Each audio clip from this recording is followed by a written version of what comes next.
This is Rajen Negi. Today we are going to discuss how to solve linear equations. तो आपको मैं बता दूं कि हमारे पास दो मेथड्स हैं लीनियर इक्वेशन को सॉल्व करने की.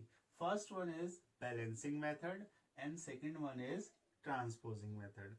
अब हम पहला टॉपिक आपको समझा रहे हैं कि बैलेंसिंग मेथड से हम कैसे इक्वेशन को सॉल्व करेंगे. तो बैलेंसिंग मेथड में क्या करना होता है, हम कोई नंबर या तो ऐड करते हैं या सब्ट्रैक्ट करते हैं या डिवाइड करते हैं या मल्टीप्लाई करते हैं. लेकिन ध्यान ये रखना है कि आप जब ऐड सब्ट्रैक्ट या मल्टीप्लाई या डिवाइड करेंगे तो वो आप इक्वेशन के दोनों साइड्स में करेंगे ताकि इक्वेशन जो है वो डिस्टर्ब ना हो, उसका बैलेंस बना रहे. I repeat, in this method we have to add और सब्ट्रैक्ट और multiply or divide with the same number on the both sides without disturbing the balance of an equation. तो अब मैं आपको एग्जाम्पल की हेल्प से समझाता हूं. यहां पर एक एग्जाम्पल लिखा हुआ है 3x minus 10 equals to 14. अब हमें यहाँ x की वैल्यू फाइंड करनी है. तो x की वैल्यू फाइंड करने के लिए क्या करना है हमें, तो x की वैल्यू अगर हमें फाइंड करनी है तो आपको बता दें कि इक्वेशन में अगर वेरिएबल की वैल्यू फाइंड करनी है तो पहले टर्म्स और जो वेरिएबल है उसके कोफिशिएंट को उससे क्या करना पड़ेगा, सेपरेट करना पड़ेगा. तो सेपरेट करने के लिए हम इस इक्वेशन में देख रहे हैं कि 3x माइनस 10 इक्वल्स में 14 है. तो क्या सबसे पहले हम माइनस 10 को सेपरेट करेंगे. तो ये कैसे होगा, अगर मैं माइनस 10 सब्ट्रैक्ट करता हूं दोनों साइड्स तो इधर भी माइनस 10 इधर माइनस 10, ये तो माइनस 10 माइनस 10 माइनस 20 हो जाएगा. तो ये तो एलिमिनेट ही नहीं हुआ, तो एलिमिनेशन जरूरी है. तो हाँ, अगर मुझे लग रहा है ये माइनस 10 है, अगर मैं इसमें ऐड 10 करूं प्लस 10 करूं, हाँ ये एलिमिनेट हो जाएगा. तो पहला स्टेप हमारा यही हो गया, हम लिखते हैं add 10 to both sides, add 10 to both the sides. और अब हम कर रहे हैं 10 ऐड, तो हमारे पास देखो 3x है माइनस 10 है, हमने ऐड किया प्लस 10 और लेफ्ट हैंड साइड में कर दिया, और अब राइट हैंड साइड में भी प्लस 10 करेंगे. तो प्लस 10 कर रहे हैं तो देखो 10 माइनस 10 तो ये एलिमिनेट हो गए, कैंसिल हो गए. तो अब आपके पास जो बचता है वो है 3x इक्वल टू 14 प्लस 10, आपके पास 24. अब हमें इस कोफिशिएंट, ये x का कोफिशिएंट है, इसे एलिमिनेट करना है. तो ये अगर मल्टीप्लाई में है तो डिवाइड करते हैं, और अगर डिवाइड में होता तो मल्टीप्लाई करते. तो 3 इंटू एक्स है, तो 3 कैसे हटेगा, जब मैं इस नंबर को 3 से डिवाइड करूंगा तब 3 से 3 कैंसिल होके हमारे पास सिर्फ वेरिएबल x बचेगा. तो सेकेंड स्टेप हो गया डिवाइड बोथ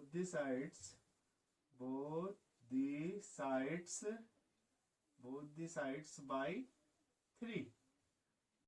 तो हम कर रहे हैं इधर देखिए 3x को भी, LHS को भी 3 से डिवाइड और RHS को भी 3 से डिवाइड. तो आपने देखा 3 से 3 कैंसिल हो गया, 3 8 जा 14. तो now we have x equal to 8. तो ये हमारा जो सॉल्यूशन आ गया इक्वेशन का, x इक्वल टू 8 आ गया. तो क्या ये सही है, तो इसके लिए हम इसे रीचेक कर सकते हैं. और रीचेक कैसे किया जाता है, जो आंसर आपका है, जो वैल्यू आई है उसको आप वापस इक्वेशन में सब्स्टिट्यूट कर दीजिए और वो उसको सेटिस्फाई करेगा. और अगर सेटिस्फाई नहीं करता है, कहने का मतलब है अगर LHS इक्वल टू RHS नहीं आता है, इसका मतलब जो आपने आंसर निकाला है वो रॉन्ग है. और क्या करते हैं रीचेक करने के लिए, सब्स्टिट्यूट करते हैं उस वैल्यू को गिवन इक्वेशन में. So substitute x equal to 8 in given equation. तो गिवन इक्वेशन क्या है आपकी, 3x minus 10 equal to 14. 3x minus 10 equals में 14. तो अब हमें x की जगह 8 पुट करना है. तो 3x की जगह 8 पुट कर लिया, माइनस 10 इक्वल टू 14. इसका मतलब आप इंटू ही होता है, जानते हैं ब्रैकेट में अगर कोई वैल्यू और आगे कोई नंबर है तो 3 इंटू 8 24 माइनस 10 इक्वल्स में 14. तो 24 माइनस 10 कितना हो गया, 14 हो गया. तो आप क्या देख रहे हैं कि LHS और RHS दोनों क्या आ गए हैं, इक्वल आ गए हैं. तो इसका मतलब ये है कि हमने जो आंसर फाइंड आउट किया था वो एकदम करेक्ट है। तो hence x equal to 8 is correct solution. Now second example, 5x upon 3 plus 6 equals 36। तो इस समय हमें इस टर्म को एलिमिनेट करना है सबसे पहले, तो हमें ये पॉजिटिव 6 दिख रहा है, तो प्लस 6 को एलिमिनेट करना है तो माइनस 6 होना चाहिए। It means we will subtract 6 from both the sides. तो फर्स्ट स्टेप हो गया आपका subtract 6 from both the sides. तो आप सब्ट्रैक्ट कर रहे हैं, 5x अपॉन 3 प्लस 6 गिवन है, हमने सब्ट्रैक्ट किया माइनस 6, LHS में किया है तो RHS में भी करेंगे, तो 6 कैंसिल, तो अब आपके पास हो गया 5x अपॉन 3 और 36 माइनस 6 30।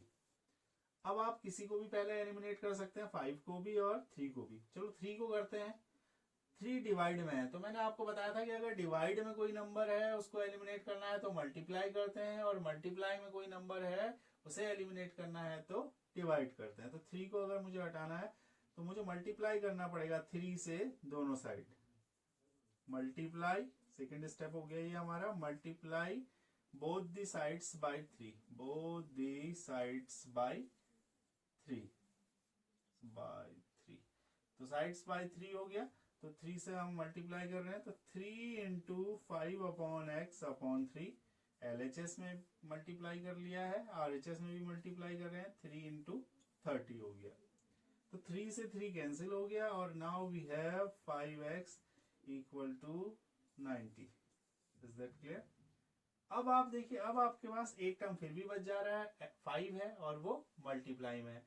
अब 5 को अब हमें हटाना है तो डिवाइड करना पड़ेगा 5 से, तो थर्ड स्टेप है इसमें divide both the sides by 5, divide both the sides by 5।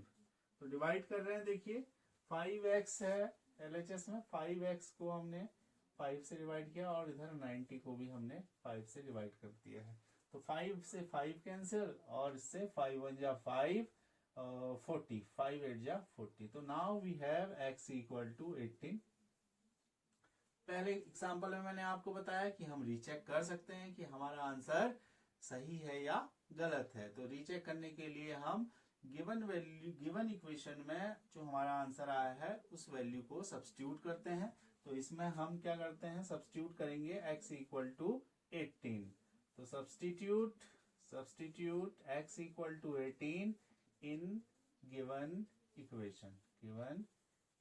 तो गिवन इक्वेशन आपकी है 5x अपॉन में 3 प्लस 6 इक्वल्स में 36।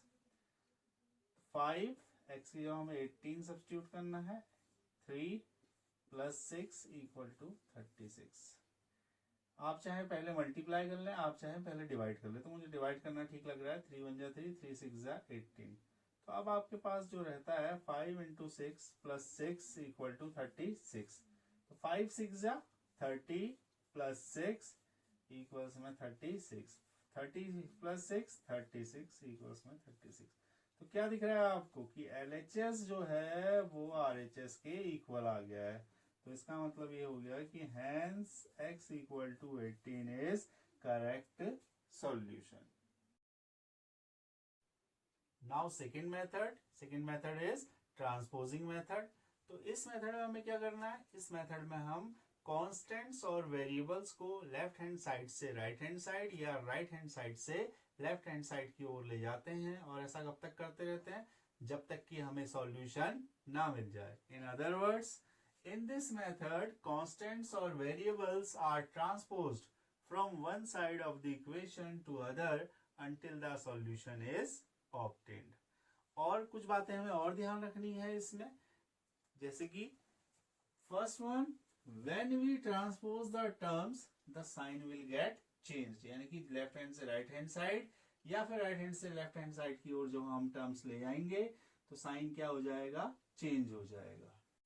एंड सेकेंड वन, कि अगर कोई नंबर वेरिएबल के साथ मल्टीप्लाई में है तो वो क्या होगा, वो उसके डिवाइड में जाएगा। अब क्यों जाएगा, आप देखिए आपने बैलेंसिंग मेथड में क्या पढ़ा था कि अगर 2x इक्वल्स टू 10 इस टाइप की इक्वेशन आपके पास है तो आप डिवाइडिंग बोथ साइड्स बाय 2 करते हैं। चलो करते हैं। तो 2x upon 2 equals to 10 upon में 2 ये मिलता है। इधर 2 से 2 कैंसिल हो जाता है तो x इक्वल टू 10 अपॉन 2। तो अगर हम फर्स्ट स्टेप से सीधे थर्ड स्टेप को देखें और इसको हम हटा लेते हैं तो आपको क्या मिलता है कि अगर जो नंबर मल्टीप्लाई में है वो नंबर कहाँ आ गया है, RHS के डिवाइड में आ गया है। तो समझ गए, इसलिए ऐसा करते हैं। तो थर्ड स्टेप इज अगर कोई नंबर डिवाइड में है तो वो कहाँ जाएगा, मल्टीप्लाई में जाएगा। अब क्यों जाएगा, अगर आपने बैलेंसिंग मेथड में ध्यान दिया था कि x/2 है तो आप उसे क्या करते थे, डिवाइड में है तो मल्टीप्लाई करते थे। अगर हम इसे 2 से मल्टीप्लाई कर दें LHS और RHS में भी इस इक्वेशन को, तो आपको क्या मिलता है, 2 से 2 कैंसिल हो गया तो x इक्वल टू 2 इंटू 9। तो ये नंबर 2 जो था आपका यहाँ डिवाइड में था और RHS में जाके मल्टीप्लाई में हो गया। तो ये थर्ड स्टेप है जो आपको, थर्ड पॉइंट है जो आपको ध्यान रखना है कि अगर कोई नंबर मल्टीप्लाई में है तो डिवाइड में जाएगा और अगर कोई नंबर डिवाइड में है तो RHS में मल्टीप्लाई में जाएगा। बाकी आगे आपको एग्जाम्पल से ज्यादा अच्छा समझ में आ जाएगा। तो एग्जाम्पल लेते हैं। Here we have 2y plus 4 equal to 10। तो एलिमिनेट तो नहीं करना है इसमें ट्रांसपोज करना है। तो 4 को हम इस साइड भेजेंगे और 4 यहाँ पे प्लस का है।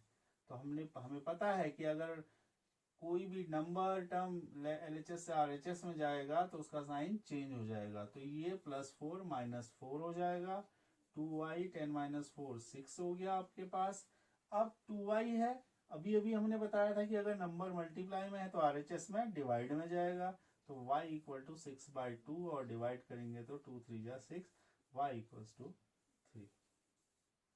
रीचेक करने का प्रोसीजर मैंने आपको बैलेंसिंग मेथड में बताया है, वही इसमें भी है।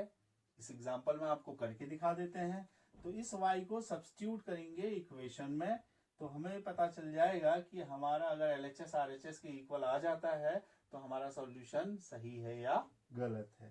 तो substitute y equal to 3 in given equation. Given equation क्या है आपके पास, 2y प्लस 4 इक्वल्स में 10। 2y की जगह कितना सब्स्टिट्यूट करना है, 3 प्लस 4 इक्वल्स टू 10। 2 3 जा 6 प्लस 4 इक्वल्स में 10। तो ये 6 प्लस 4 10 इक्वल्स टू 10। तो क्या देख रहे हैं आप कि LHS इक्वल टू RHS। तो hence y equal to 3 is correct solution. Is that clear to you? Now we take another example. Second example for transposing method. Example is 7y minus 9 equals में 19। तो सबसे पहले इसे transpose किया जाएगा। ये negative है, RHS में जाएगा तो क्या हो जाएगा, पॉजिटिव हो जाएगा। साइन चेंज होते हैं, मैंने आपको बताया। अब क्या हो जाएगा, 7y इक्वल टू 28। अब मल्टीप्लाई में होता है तो RHS में डिवाइड में जाता है, ये भी मैंने बताया क्यों जाता है करके। 28/7 7 4 y इक्वल्स टू 4। रीचेक करना मैंने बता रखा है, फिर से एक बार और बता देते हैं रीचेक करना। रीचेक करने की जरूरत क्यों पड़ती है कि हमारा सॉल्यूशन जो है वो सही है या गलत है। तो इसके लिए हम क्या करते हैं, substitute y equal to 4 in given equation. तो गिवन इक्वेशन जो आपकी है वो है 7y माइनस 9 इक्वल्स में 19। 7y minus 9 equals to 19। 7y की जगह क्या पुट करना है, 4 माइनस 9 इक्वल्स में 19। 7 4 जा 28 माइनस 9 इक्वल्स में 19। 28 माइनस 9 आप जानते हैं 19 ही होता है। और यहाँ हम क्या देख रहे हैं कि LHS इक्वल टू RHS आ गया। तो इसका मतलब क्या समझ गए आप कि जो सॉल्यूशन हमने फाइंड आउट किया वो करेक्ट है। I hope you all understand very well. Thank you.